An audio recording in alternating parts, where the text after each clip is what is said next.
sempre maravilhoso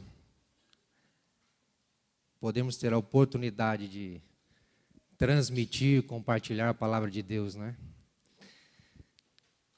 Lembro-me que no Natal ou em dezembro do ano passado, também na ausência ou nas férias do pastor Silas, fui incumbido de trazer logo no primeiro domingo uma mensagem acerca do Natal. E eu estava recordando e pensando até como o tempo passa, né? Um ano se passou. E estamos novamente no Natal. E com a graça de Deus, agradeço ao convite da igreja, né? Confiança do conselho e também o incentivo do próprio pastor Silas, né? Com a responsabilidade, ó, você vai me substituir, hein? Eu peço aos irmãos que abram a Bíblia em Isaías, capítulo 7, versículo 14. Vamos abordar um texto muito pertinente ao Natal. Uma profecia do Antigo Testamento acerca da vinda de Jesus. E, na verdade, esta manhã é uma sequência daquilo que o Fernando, seminarista também, no domingo passado também iniciou, né? Ele trouxe uma mensagem acerca de uma profecia de Miqueias sobre a vinda de Jesus, né? Sobre a vinda do rei messiânico, e introduzindo assim uma série de estudos ou mensagens nesse mês de dezembro acerca do Natal, acerca de Cristo. E eu quero falar com vocês acerca dessa profecia tão maravilhosa, tão conhecida, mas por vezes de difícil compreensão ou polêmica, né? Os irmãos vão entender. Diz assim, Isaías 7,14: Pois o Senhor mesmo vos dará um sinal. A virgem ficará grávida e dará à luz um filho, e ele se chamará Emanuel. Uma tradução mais a de João Ferreira de Almeida, talvez a revista e corrigida, ou a revista atualizada, diz que a virgem conceberá e dará à luz um filho, e seu nome será Emanuel. Essa profecia de Isaías, ocorrida há mais ou menos, né, por volta de 740 anos antes de Cristo, né, foi nesse contexto, nessa época em que Isaías foi chamado por Deus, exerceu seu ministério, mais ou menos no ano 750 a 690, 680 e pouco antes de Cristo. Essa foi a época que Isaías exerceu seu ministério como profeta que anunciava a vinda do Messias, né? Se nós analisarmos ou estudarmos o livro de Isaías, ele é repleto de profecias, de alusões, ele é repleto de projeções à vinda do Messias, né? Como um menino Emanuel, como um rei davídico, como um reino eterno. O nome Isaías em si denota essa mensagem. Isaías, no seu original, significa Javé salva, né? Ou o Senhor é salvação. Então, o próprio profeta Isaías, em si mesmo, pelo seu nome, já transmite a mensagem profética da salvação em Cristo Jesus. É interessante nós pensarmos que esse versículo tão fundamental para o Natal, ele reflete o nascimento de Jesus, mas só que no entendimento dos estudiosos, né, dos teólogos, vamos dizer assim, dos exegetas, os comentaristas bíblicos, a maioria deles, esse texto, esse versículo, ou essa profecia acerca de Jesus, ela tem um duplo sentido e um duplo cumprimento. Nós hoje, enquanto igreja, entendemos que se refere a Jesus, né? Nós temos o testemunho dos evangelhos, né? Mateus capítulo 1, 23, quando vai dizer do nascimento ou da concepção virginal de Jesus no ventre de Maria, o anjo quando aparece a José para anunciar isso. Mateus, quando vai relatar isso, ele cita literalmente esta profecia, né, no versículo 23 de Mateus capítulo 1, cita literalmente este versículo. Então, reconhecendo que Isaías, mesmo profetizando para o seu tempo, para o contexto da sua época, já anunciava a vinda de Cristo, né? Então, nós, enquanto igreja, reconhecemos isso. E, de fato, por isso estamos aqui. É Natal, né? Cristo está entre nós. O Senhor Jesus está entre nós. É por isso que eu trago como tema, ou como título, nessa manhã, o Emanuel está entre nós. No contexto de Isaías, só para os irmãos entenderem rapidamente, se nós lermos a partir do verso 1, vamos ver uma situação um pouco complicada, um pouco delicada, em que o rei Acaz, então na época rei de Judá, se encontrava amedrontado, temeroso, devido a uma ameaça em que o rei de Israel uniu-se numa coalizão junto com o rei da Síria, Rezum ou Rezim, a fim de atacar Judá. Eu não sei se os irmãos lembram, mas na época de Davi, Salomão, o reino era um só. Houve depois uma divisão. Então ficou dividido entre o reino do norte, Israel ficou dividido entre o reino do norte e o reino do sul. No reino do norte, Efraim era a capital. E no reino do sul, Judá tornou-se a capital, tendo Jerusalém como representante, certo? Então, Acaz se viu enclausurado devido à ameaça da Síria, que se uniu com Israel, o reino do norte, para atacar Judá. Por quê?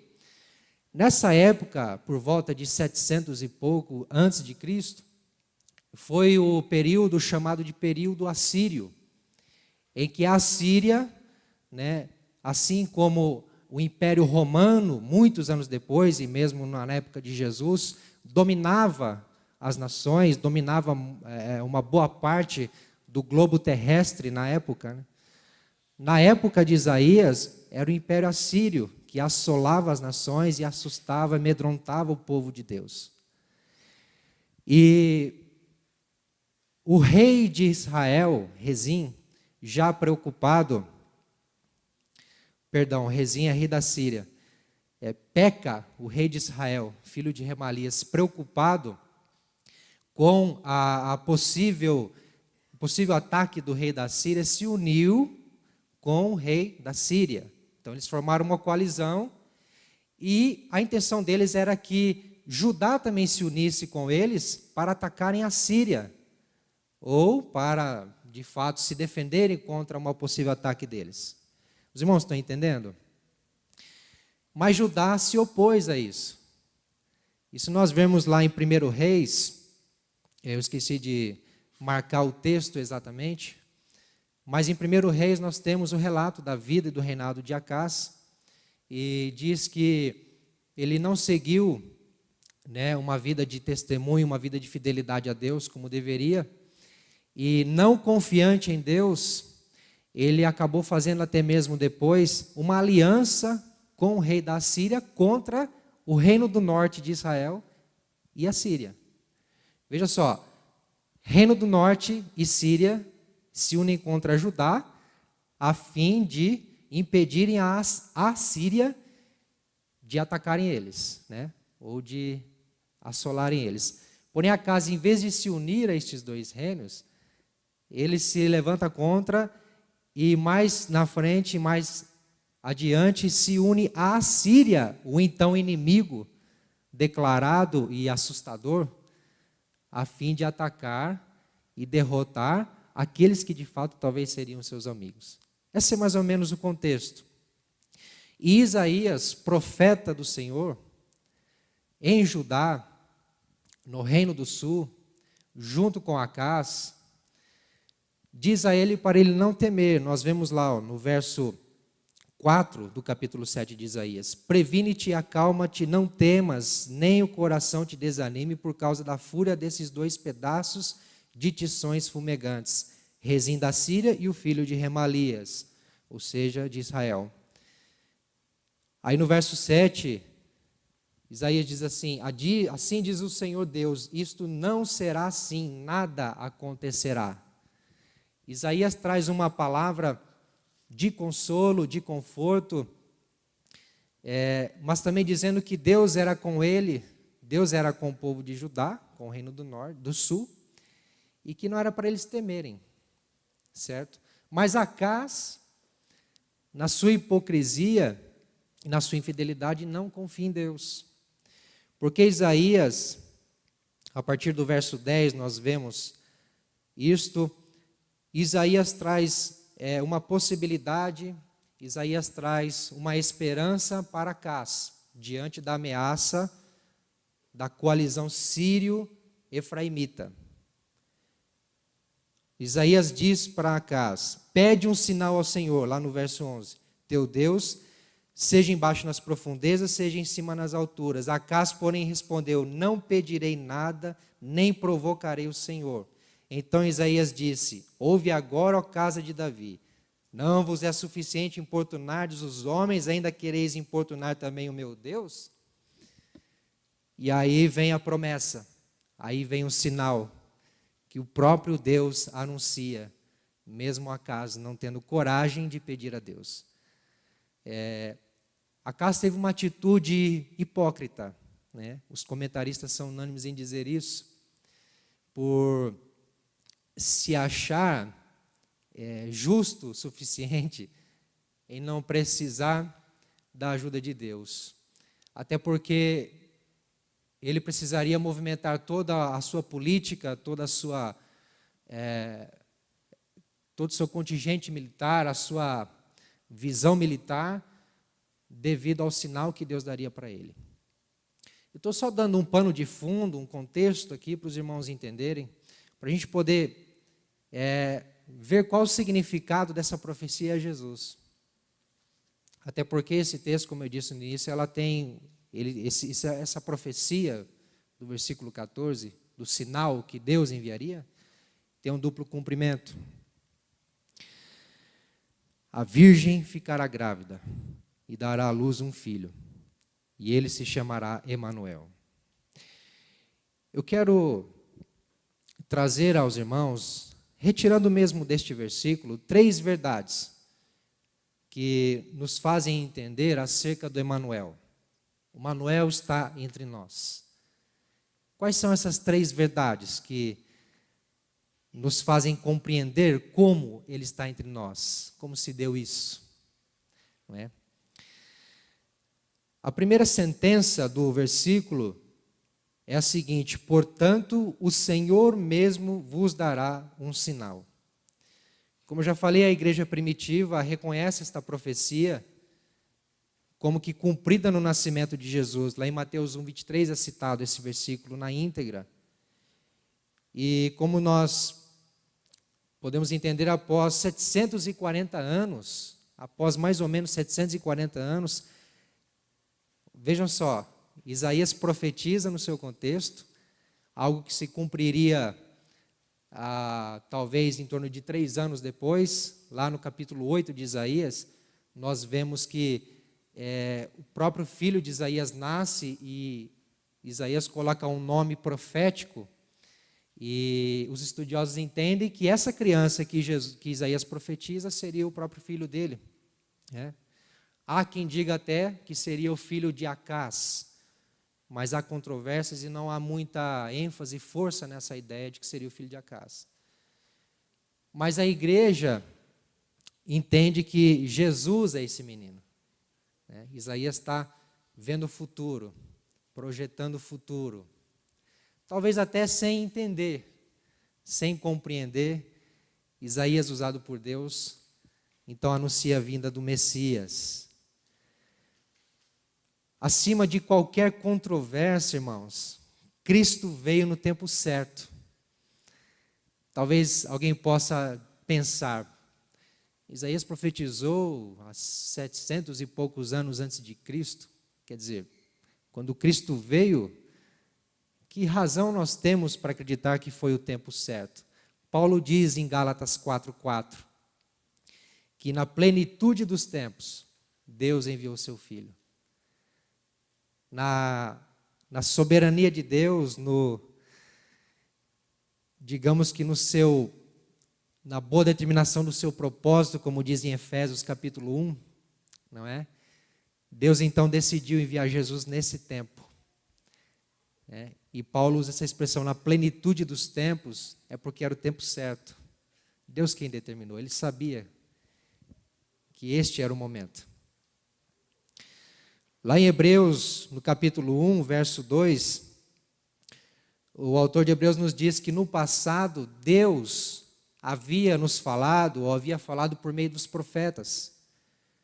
Mas nestes últimos dias, na época e adiante, ele falou, porém, pelo próprio Filho. Deus preparou o terreno da humanidade através da aliança com seu povo, escolhido lá no passado, para plantar o seu Filho no mundo. Vejam só, essa profecia de Isaías, que anuncia a vinda de um menino, anuncia a vida de um nascimento virginal, um milagre, vamos considerar assim. Ela pode ser contestada às vezes ou incompreendida, porque por que Deus esperou 740 anos para enviar Cristo? Eu estava meditando e até conversei com um querido pastor, amigo, e meditando juntos e eu pude também sentar isso no meu coração. É tão lindo a história da aliança de Deus com o seu povo. Nós vemos no Antigo Testamento Deus chamando um povo para si, aliás, prometendo um povo lá em Abrão, chamando Moisés para resgatar o povo dele que estava no Egito, na escravidão, a fim de que conquistassem uma terra e instituíssem um reino e tivessem uma morada permanente, e que Deus seria o seu próprio Deus, Jeová seria o seu próprio Deus, e este povo seria o povo de Deus, esta identidade. E a gente vê ao longo da história de Israel, Deus instituindo a sua aliança, chamando homens, enviando profetas, e proporcionando aquilo que Hebreus vai dizer que são sombras, projeções das coisas espirituais. Nós sabemos que no decorrer da aliança de Deus no Antigo Testamento, quando Deus revela a Moisés a necessidade de construir um tabernáculo, a necessidade de construir uma arca, nós vemos a intenção de Deus de estabelecer a sua presença, de firmar um pacto com o seu povo. E nós sabemos, a Bíblia nos diz isso no Novo Testamento, que a Cristo Jesus, toda a vida de Cristo, toda a sua pessoa, a sua personalidade, os seus feitos, os seus milagres, tudo é um cumprimento do Antigo Testamento. O próprio Jesus diz isso, que as Escrituras testificam dele. E a Arca da Aliança, o tabernáculo, tudo nos seus mínimos detalhes projetam a Cristo. Por isso que Hebreus fala que são sombras daquilo que viria. E ao longo da história nós vemos guerras, nós vemos dissensões entre o povo de Israel, nós vemos devastações, nós vemos castigos de Deus, nós vemos muitas coisas acontecerem que às vezes nós não compreendemos por que isso aconteceu com o povo de Deus, né? Povo escolhido de Deus, né? Para viver diante do Eterno, diante da majestade de Deus, que nós entendemos às vezes que deveria viver um caminho de paz, de tranquilidade, mas sempre titubeia, sempre cai no pecado, sempre cai na ignorância, na incredulidade, enfim. Eu entendo que Deus prepara o terreno da humanidade para a vinda de Cristo. Se Jesus viesse na época de Isaías, não haveria sentido. Se Jesus viesse na época de Moisés, não haveria sentido. Se Jesus viesse em Abraão, na época de Abraão não haveria sentido. Então Deus prepara o terreno da história. Deus prepara a humanidade para a vinda do seu Filho. Nós entendemos, então, que Deus enviou Emanuel. O Emanuel foi enviado por Deus. Porque Isaías diz que o Senhor mesmo vos dará um sinal. Acaz não queria pedir um sinal a Deus por achar impetulância, por achar arrogância de sua parte. Mas Deus queria dar um sinal, e mesmo ele não aceitando, Deus prometeu a vinda do seu Filho. E graças a Deus por isso. Uma segunda verdade que o texto nos expressa é a segunda parte do versículo em que diz que a virgem ficará grávida e dará à luz um filho. Eis que a virgem conceberá e dará à luz um filho. Se nós analisarmos,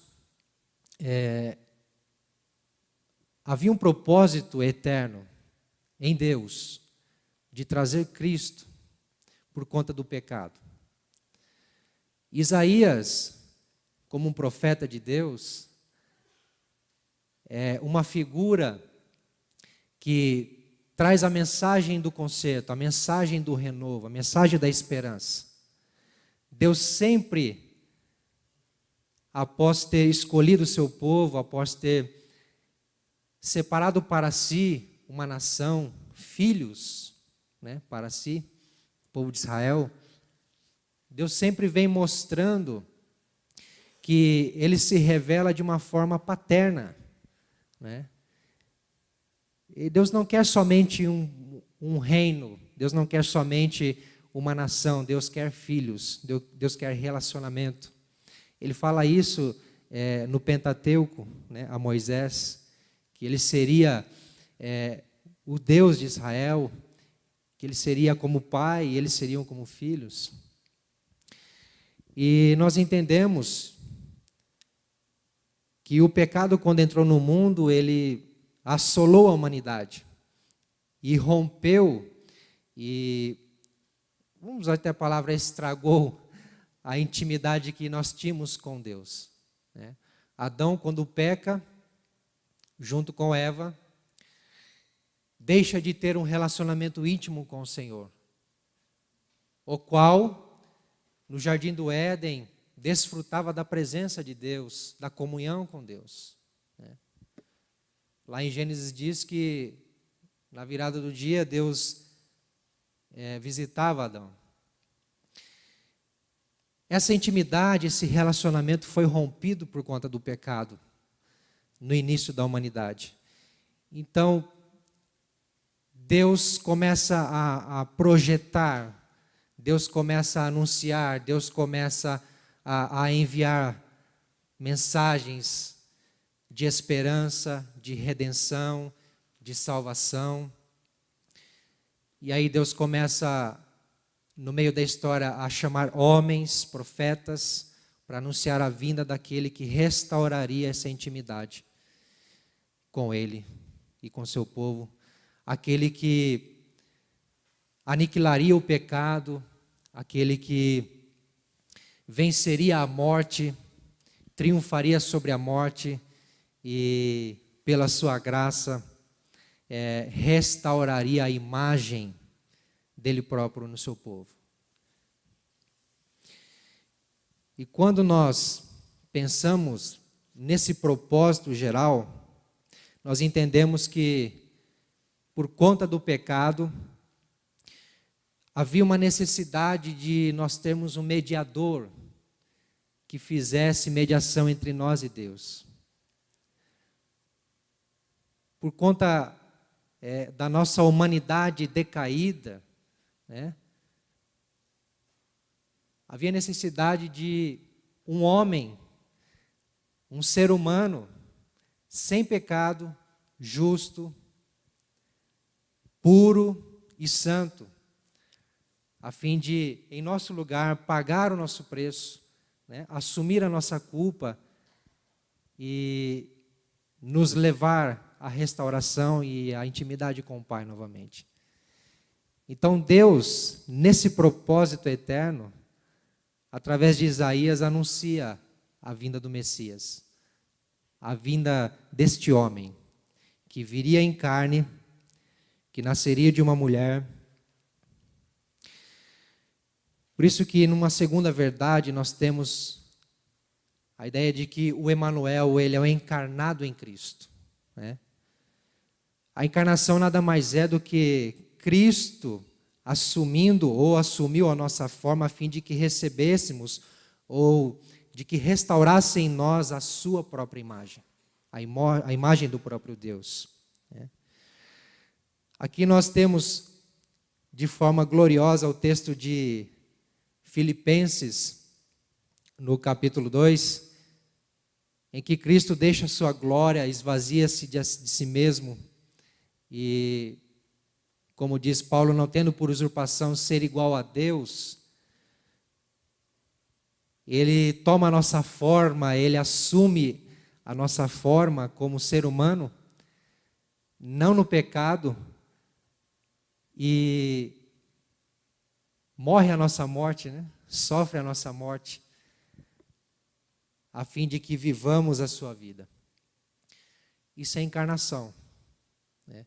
Paulo fala lá, como nós já salientamos no início, em Gálatas 4:4, que Jesus, Deus, na plenitude dos tempos, enviou seu Filho, nascido de mulher.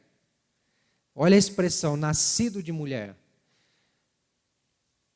Paulo salienta a importância de compreendermos que Cristo nasceu homem. Há ideias ou há doutrinas que a igreja cristã não reconhece, em que Jesus ele não assumiu de fato a forma humana, mas ele foi representado por um homem, né? Nós temos na encarnação a maravilha do milagre de Deus, da obra sobrenatural do Espírito Santo, quando vem sobre Maria e unindo-se a Maria, então gera Jesus no ventre dela. Até controvérsias acerca da Virgem, né, que Isaías diz e que Mateus vai enfatizar no capítulo 1, no versículo 23. Como assim uma virgem conceber? Isso é impossível, né? Aos olhos humanos isso é impossível. Mas Deus, como usa as coisas loucas deste mundo para confundir as sábias, né? Deus achou por bem, por meio desse milagre, por meio desse ato sobrenatural, trazer Cristo, o seu Filho, e projetar ele no ventre de uma virgem, a fim de trazer a salvação. Karl Barth, e isto Berkhoff salienta na sua teologia sistemática, que Karl Barth entende, Karl Barth, um teólogo já falecido, mas renomado, muito conhecido. Para Karl Barth é como se Jesus, o fato de Jesus ter nascido só da mulher, expressa a ideia de que ele não teve e não assumiu o pecado que havia no homem. É como se o homem transmitisse o pecado de geração a geração, não é assim? Mas Jesus não nasceu do homem, Jesus nasceu só da mulher virgem.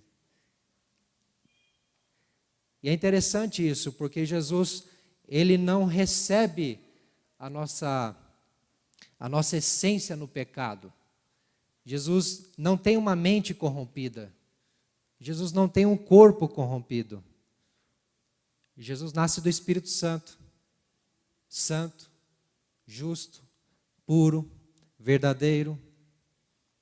E é por conta de ser justo, puro, que ele pode se tornar, ou que ele é o nosso mediador. Somente Cristo poderia reparar a culpa do pecado, somente Cristo poderia reparar a nossa condenação, somente Ele poderia nos trazer a paz com Deus. E é por isso que Ele vem de uma virgem. Há uma expressão de Thomas Watson que diz assim: na criação, o homem foi feito à imagem de Deus, mas na encarnação, Deus foi feito à imagem do homem. E aí eu completo, a fim de restaurar a nossa imagem em Deus. Os irmãos estão entendendo? Essa é a maravilha, essa é a glória da encarnação.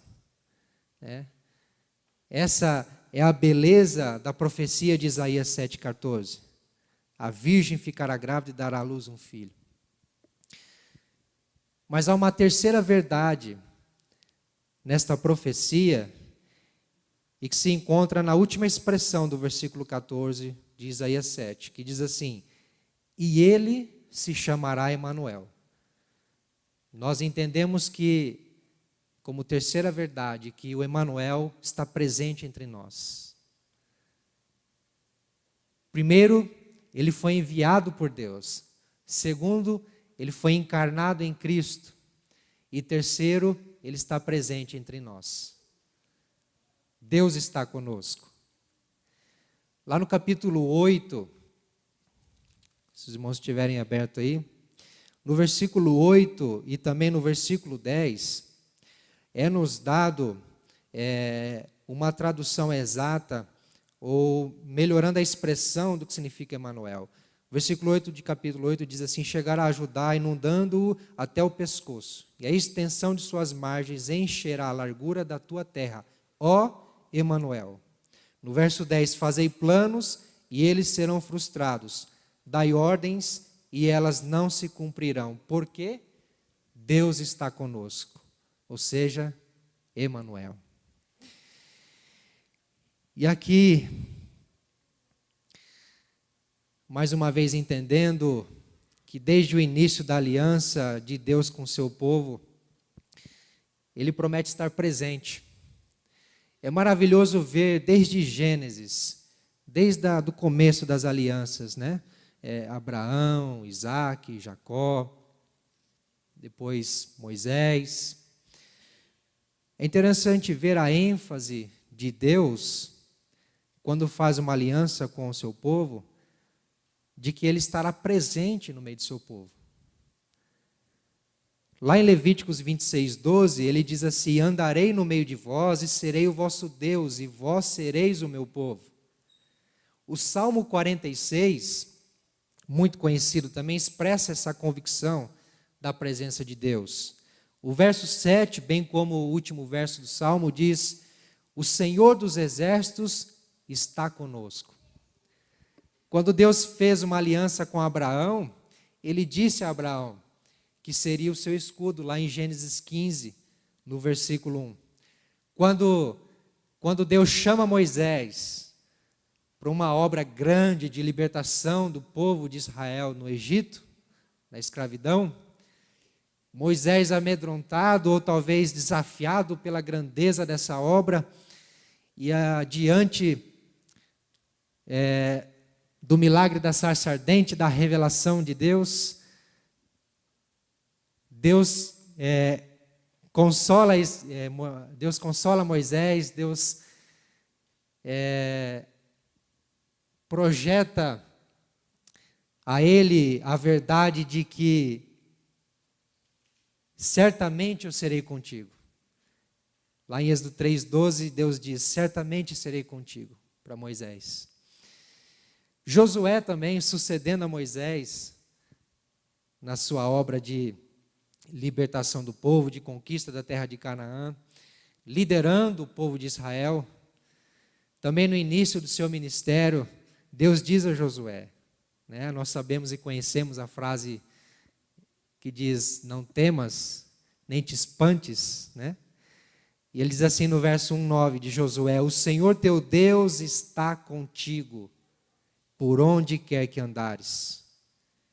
Então é interessante essa ideia de que Deus sempre esteve presente na vida do seu povo. Deus sempre esteve presente na história, mas de uma forma simbólica, de uma forma não, digamos, evidente, de fato, né? Temos que salientar que a Arca da Aliança no Antigo Testamento era uma simbologia da presença de Deus. Ou digamos que era a presença de Deus. E nós vemos no decorrer da história que Deus se manifestava na arca. Deus se manifestava no tabernáculo. Depois, na construção do templo em Jerusalém, onde a arca foi depositada lá, então a presença de Deus era representada em Jerusalém, no templo, onde estava a arca, né?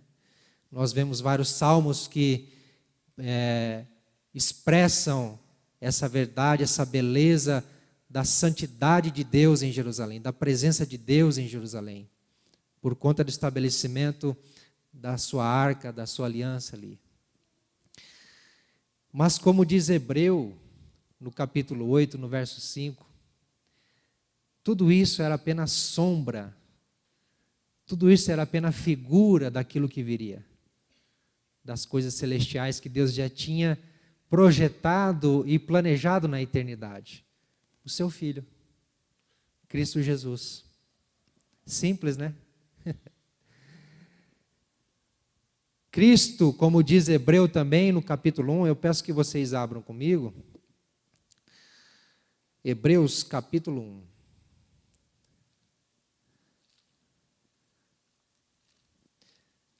Há uma expressão muito linda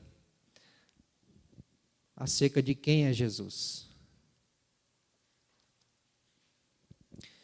Hebreus capítulo 1, no verso 3, o autor nos diz que Ele é o resplendor da sua glória e a representação exata do seu ser.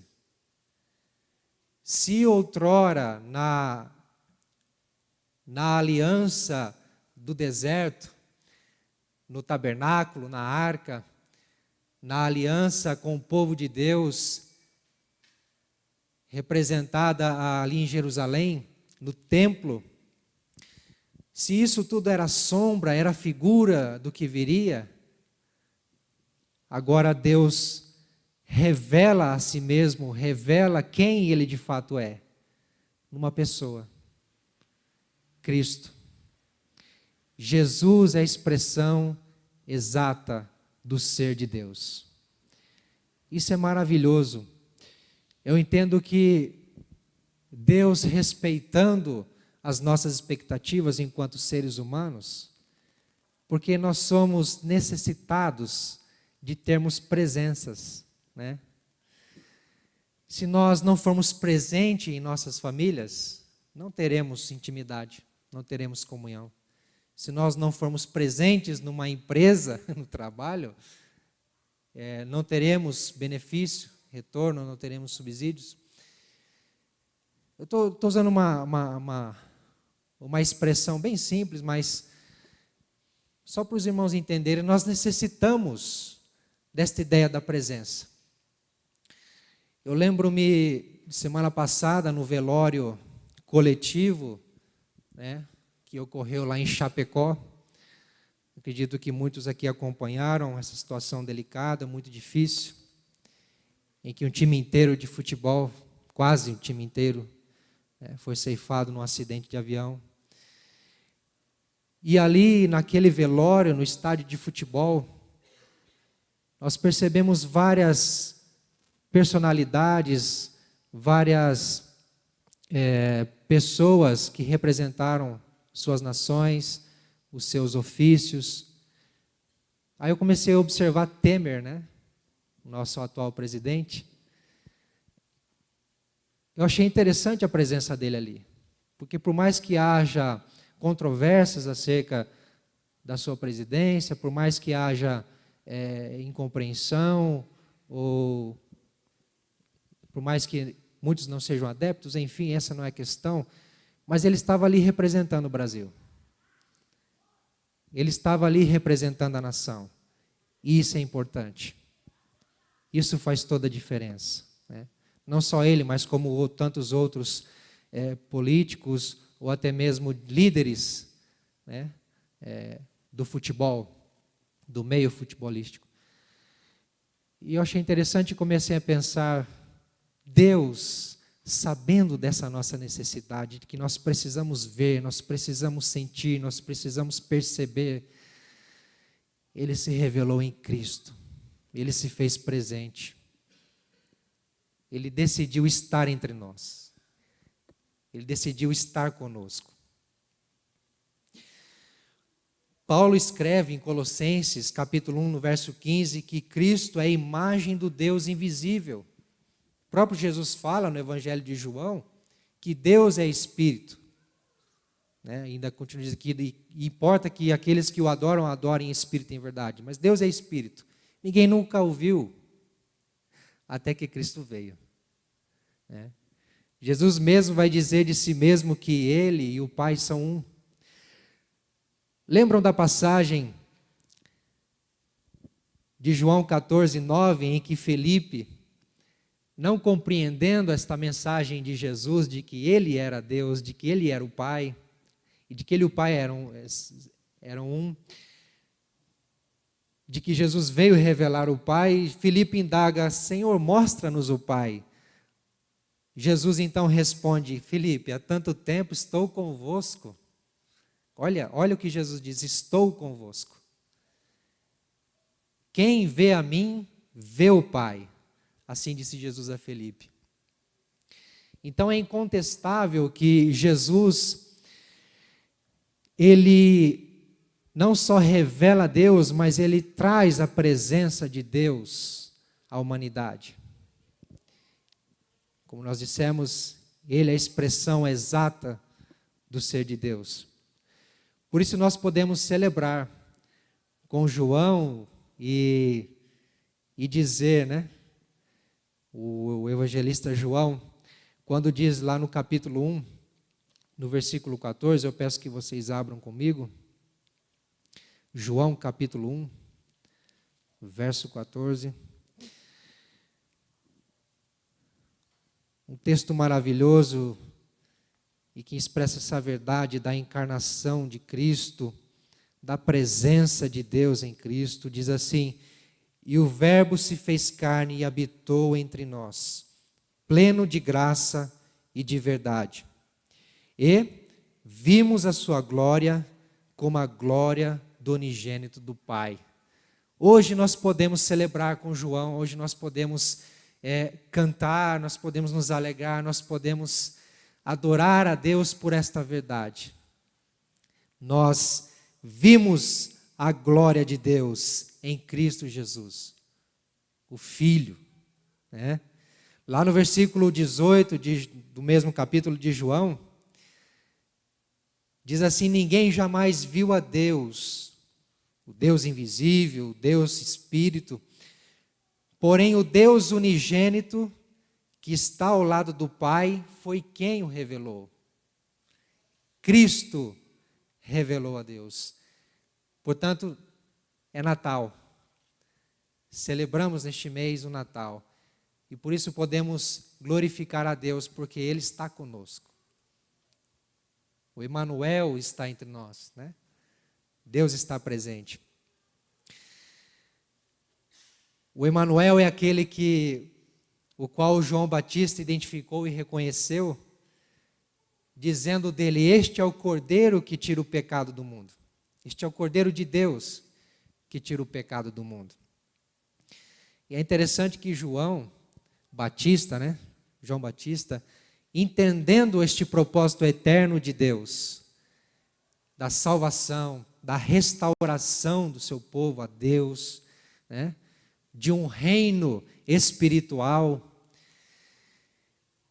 Quando João avista Jesus vindo até ele logo compreende: este é o Cordeiro de Deus.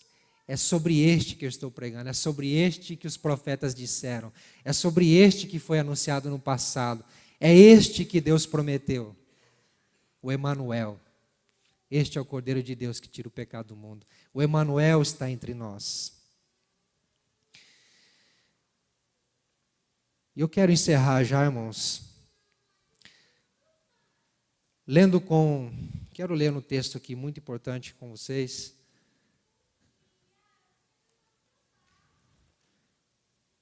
Há um texto, um documento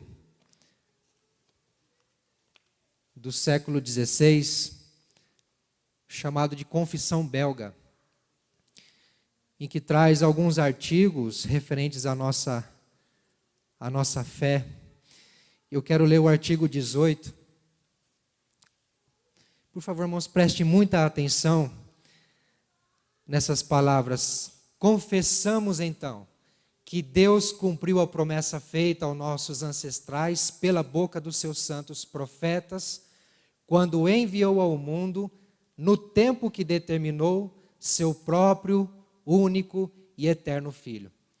Este assumiu a forma de servo e se tornou semelhante aos homens, tornando realmente verdadeira natureza humana, tomando realmente verdadeira natureza humana, com todas as suas fraquezas, mas sem o pecado.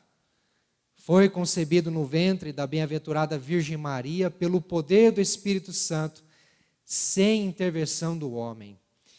E não somente tomou a natureza humana quanto ao corpo, mas também a verdadeira alma humana, para que fosse um verdadeiro homem. Pois, estando perdidos, tanto a alma como o corpo, ele devia tomar ambos para salvá-los.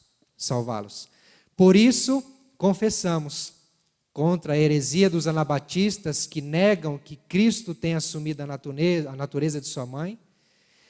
Confessamos então que Cristo participou do seu sangue, do sangue da carne dos filhos de Deus, que ele, segundo a carne, veio da descendência de Davi, fruto do ventre de Maria, nascido de uma mulher, rebento de Davi, renovo da raiz de Jessé, brotado de Judá, descendente dos judeus, segundo a carne, da descendência de Abraão, tornando-se semelhante aos irmãos em tudo, mas sem pecado.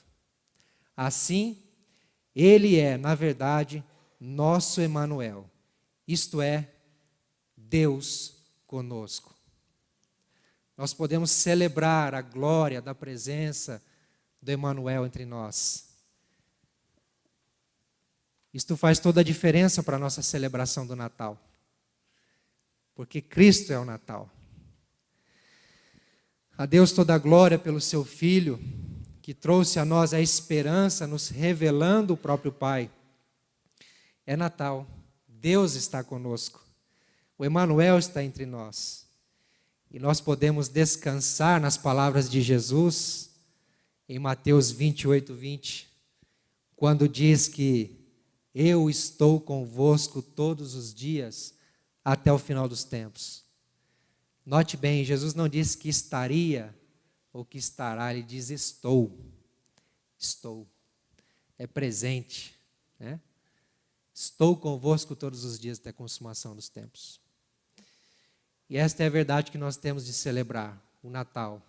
O Emanuel está entre nós. Amém? Pai, nós te louvamos, Senhor, pela grandeza, Pai amado, destas palavras que enfatizam, Senhor Deus, a esperança que nós temos em Ti, Senhor. É Natal, o Senhor se faz presente. A Tua glória invadiu, a Tua glória inundou, a Tua glória, Senhor Deus, resplandeceu no mundo. Cristo veio, Senhor. Cristo foi anunciado e veio, cumpriu a Tua obra, anunciou a Tua soberania, anunciou a Tua maravilhosa luz. Por isso nós celebramos neste mês, Senhor, nós celebramos a nossa vida, o Natal, porque Cristo veio, Cristo nasceu, Cristo viveu entre nós. Cristo, Senhor, morreu por nós, mas ressuscitou por nossa causa. Obrigado, Senhor, porque Ele nasce em nós, quando cremos no Senhor, quando cremos em Tua obra, através do Teu Espírito que gera em nós o novo nascimento. Obrigado, Senhor, porque o Senhor está conosco. Porque, como disse João, vimos a Sua glória, como a glória do unigênito do Pai. Senhor, que possamos descansar nesta verdade, que possamos descansar, Senhor Deus, nesta palavra de que o Senhor está conosco. Ó Pai, restaura-nos, ó Deus, esta esperança de um dia estarmos juntos contigo, Pai, pessoalmente, Senhor Deus, na eternidade. Mas até lá, Senhor, que possamos nos alegrar sempre, porque o Emmanuel está entre nós. Assim seja. E todos quantos creem, dizem amém. Deus abençoe a todos.